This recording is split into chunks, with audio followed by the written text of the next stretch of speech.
თქვენ იცით რამხელა ზეწოლის გადატანა დაგჭირდა ჩვენ გასული წლების განმავლობაში. ვიღაცები ქილიკობენ, რომ საიდანაც ჩვენ არ გთხოვენ კაცების გათხოვებას და ეს შემდეგ. თუმცა ეს რა თქმა უნდა უტრირებული ნათქვამია და ამ სპეკულაციებში არ შევყვები შესაბამის ადამიანებს. რეალურად იყო უზარმაზარი ზეწოლა იმისათვის, რომ საქართველოშიც დანერგილიყო მანგიერი იდეოლოგია.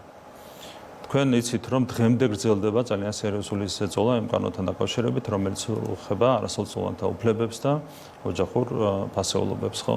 არის ძალიან სერიოზული ზეწოლა გენდერული თანასწორობის შესახებ კანონმდებლობის ცვლილებასთან დაკავშირებით და შემდეგ. იყო წლები, როდესაც ამას უბრალოდ ვერ გარიცხავდა ხელისუფლება. შეუძლებელი იყო ზეწოლის გაძლება, როდესაც დავინახეთ, რომ შესაძლებელი იყო ამ იდეოლოგიასთან დაპირისპირება, მაშინ უნდა მივიღეთ ზომები და სხვა მიმართულებითაც შეიძლება მუშაობის გაგრძელება. თუ იგივე სტამბოლის კონვენციასთან მიმართებით, შესაბამის კანონმდებლობასთან მიმართებით, რომელიც არის დაფუძნებული სტამბოლის კონვენციაზე, არის კითხვის ნიშნები, ჩვენ მზად ვართ ამ საკითხთან დაკავშირებით ვიმუშაოთ.